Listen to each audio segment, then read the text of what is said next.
Welcome sa panibagong episode ng ating Philippine Loop Adventure.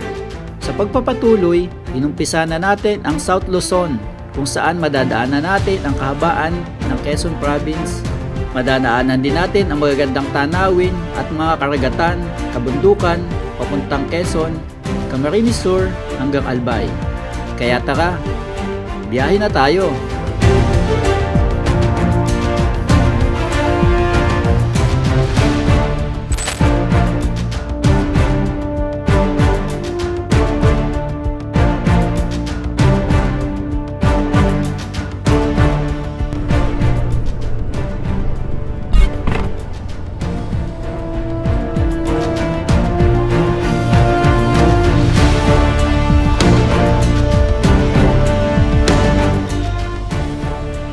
On the way na tayo ngayon sa Legazpi. So first stopover natin is Daraga. Pero picture muna tayo sa welcome art ng Bicolandia. Time check 6:49. Yan, nakikita nyo sa ating dash panel. Pero sa cellphone ko 6:51 lumalabas. So nag-breakfast lang tayo sa paborito nating kainan simula pa nung high school. Andun pa din yung pwesto. At isang putahe lang pati talaga yung kinakain natin doon, ano. Giniling na karne na may konting sabaw, kaya gustong gusto ko yun eh. Anyway guys, ito yung high school kung saan ako nag high school. Ito, yung kaliwa ko ito. So laki na ng pinagbago. So public school yan, Gumaca National High School. Very memorable.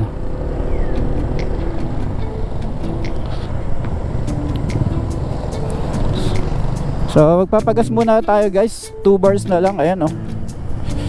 2 bars na lang ang ating gasolina. Hindi pa tayo nagpapagas simula kahapon kasi lapit lang naman ang Gumaca, Quezon. 200 kilometers or 198 193 yung tinakbo natin. Tama ba? At yung ating gasolina is full tank. Doon tayo umalis kasi pinafull tank natin nung natapos tayo ng North Luzon loop. So hindi ko na ginalaw yung motor ko, hindi ko nilabas ng garahe, pinugasan ko lang and then nista ko na ulit. Marami kasi naman tayong mga ginagamit pang ibang mga motor, may mga pang araw-araw tayo, kaya ito natambay lang sa loob ng ilang weeks ba, 10 days ba, hindi ko na matandaan, basta mga ganon. Alright, so pumutok ng araw ng tuluyan. 6:51 na eh. Busy hours na, kaya ang daming tricycle. Kabundukan ng Quezon or Gumaca, Quezon. So diversion tayo dumaan and then meron kasing gasolinahan sa dulo, PTT. Napakamura doon para sa mga nanonood na nagpi-Philippine Loop at gustong magpagas o kailangan ng gasolina na. May PTT dito paglabas ng diversion or bypass road ng Gumaca, Quezon pag papunta ng Bicol. So doon lagi ako nagpapagas.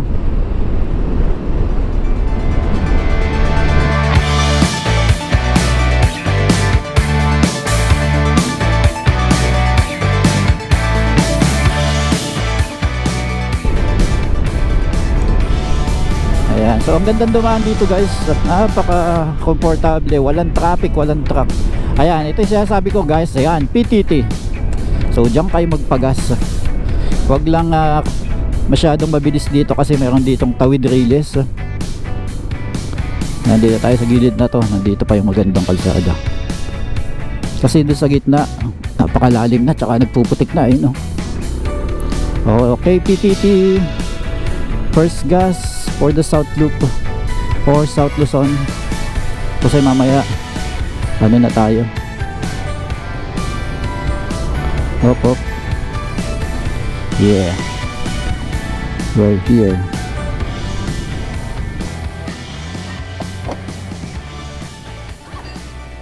Tapos yung resibo ha. Thank you.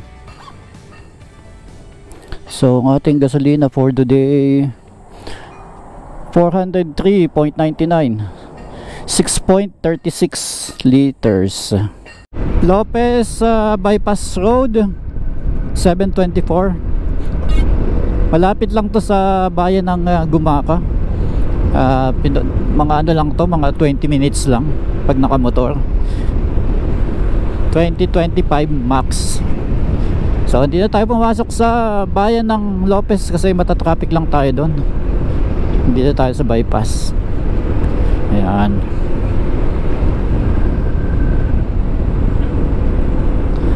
Nag-advance booking na rin nga pala tayo sa Daraga Albay. Mayon Lodge. Ayun, Mayon Lodge. Para overlooking natin yung Mayon. So hindi tayo kumuha ng aircon kasi ang mura ng room. 730 pesos lang lahat yung binayaran ko. Lahat na. Electric pan lang siya, which is okay lang sa akin, wala akong problema doon.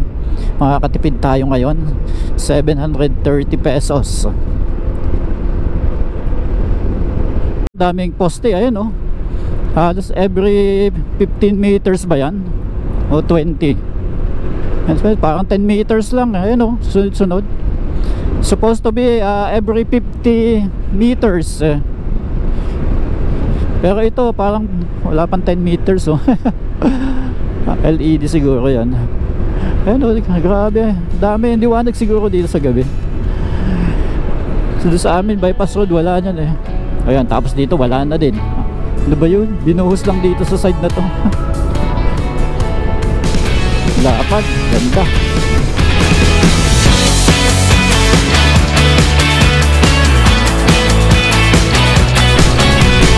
Bicol kanan, Calawag kanan, ayun, Lopez kaliwa. So yun yung proper puntang Manila din. So dito guys, tataka ba kayo bakit may mga poste ito? Hindi, actually hindi yan skyway. Parang flyover. Skyway, flyover yan guys. Ayan oh. Alam nyo kung bakit? Kasi dito sa part na to, pag may bagyo, lumulubog tong kalsada na to. Ang daming nai-stuck na mga sasakyan dito, nai-stranded. Ayan, medyo matagal din silang gumawa. Ang tagal na yan eh. Abutin pa ng bagyo yan ulit siguro bago nila matapos.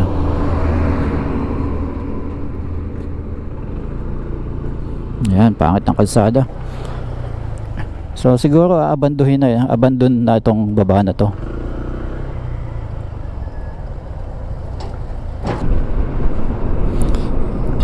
Okay, bayan ng Calawag.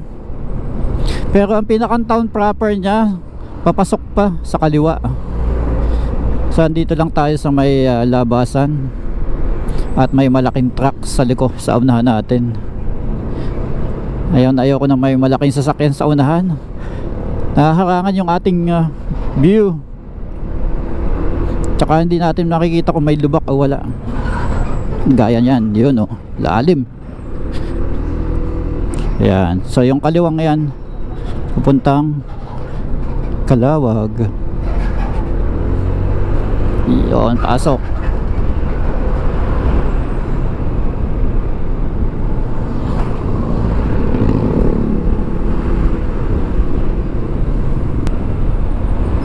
Uy, eto na tayo.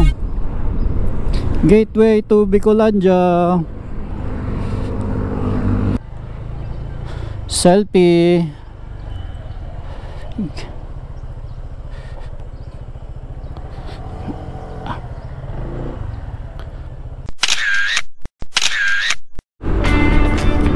Welcome to Tagkawayan.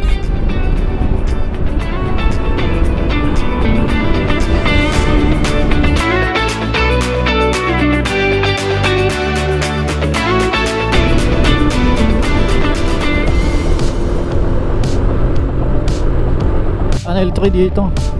Mga nag-shake hands yung mga puno.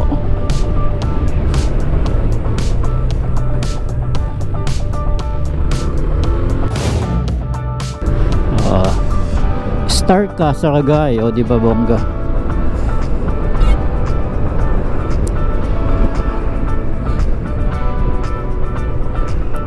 Halfway na tayo. 125 kilometers ang natatakbo natin.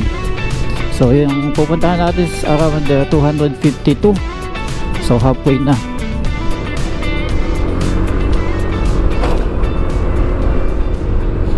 Alright, let's go. Time check 9:47. 125 kilometers. May madilim sa unahan, sana wag umulan. At dito tayo sa Ragay, Camarines Sur. Alright, tuloy-tuloy lang ulit tayo. Sa wakas, sipukot na tayo.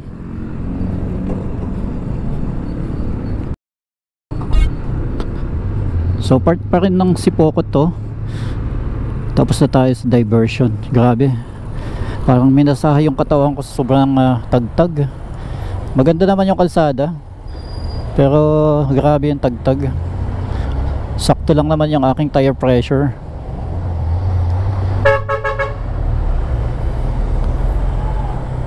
Inom muna tayo ng tubig, hanap tayo matigilan dito. Time check 10:14. 150 kilometers na natatakbo natin.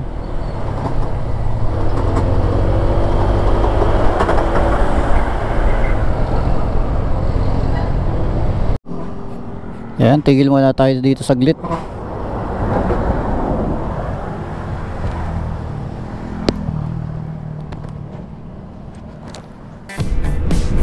Welcome to Naga City.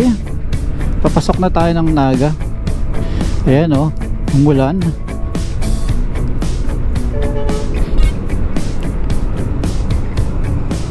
So diretso na tayo ng Daraga Albay.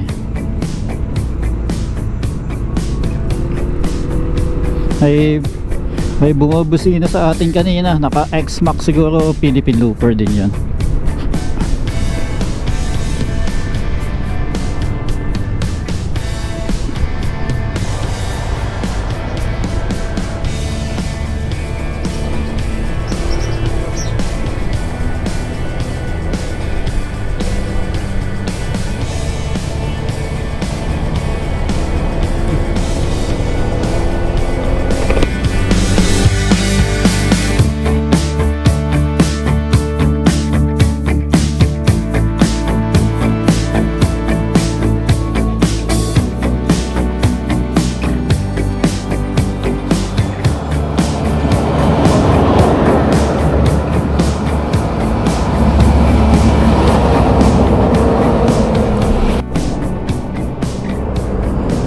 Alright, let's go. Kapagpahinga na tayo.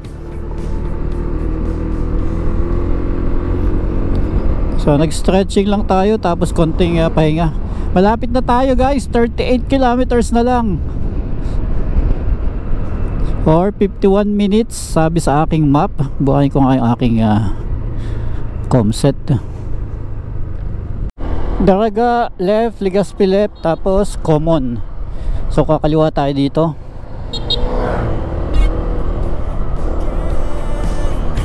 Yun o. Awesome. Kaya lang nakatago yung taas, sayang.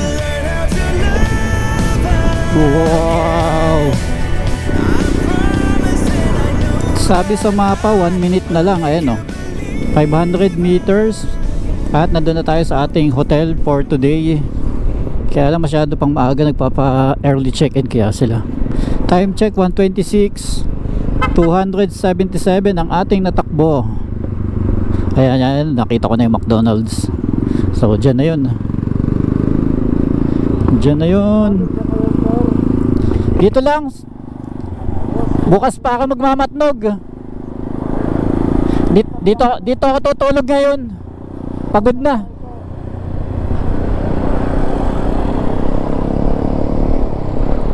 Ayan na. Yun.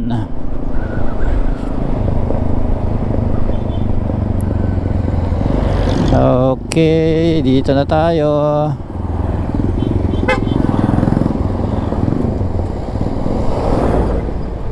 Ayan, Mayon Lodge. Ang ganda ng roof niyan.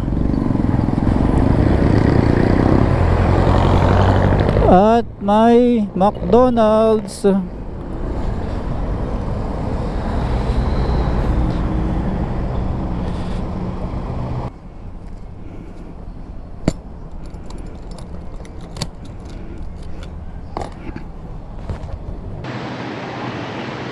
Andito tayo ngayon sa Mayon Lodging House dito sa Daraga Albay.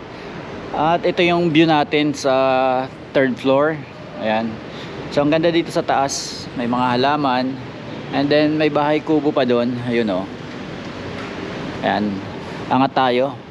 Tingnan natin. So kanina ko pa iniintay lumabas yung tuktok ano. Ang kapal ng ulap dito sa party dito. Ayan guys, ang ganda oh. Parang garden dito sa taas. At may kubo pa oh. Ayan, di ba ang ganda? Sa umaga, andito pa naman tayo. Tingnan natin kung kitang-kita sa umaga yan. Kasi sa hapon talaga nako-cover siya ng ulap. Ayan, mga fog or ewan ko kung ano yan. May nanggagaling sa tuktok eh. Ayun oh. Ang ganda dito, nakaka-relax. Tapos pag nagutom ka, ayan lang ang McDonald's. Tatawid lang tayo. Tapos may gasolinahan dito. Papakarga tayo bukas bago tayo mag-take off papuntang Matnog Port. Ayan, ang tagal niyan lumabas. Kanina ko pa iniintay, binabalik-balikan ko. So sa umaga, baka sakali ulit tayo. And then kapag nakita natin maganda, punta tayo ng Quintinian Hills. Ayun, so bahala na. Tingnan, check natin. So ito yung taas. Actually mayroon pa dun no? Ayun, no? May isa pang bahay kubo sa taas. Galing na ako doon kanina.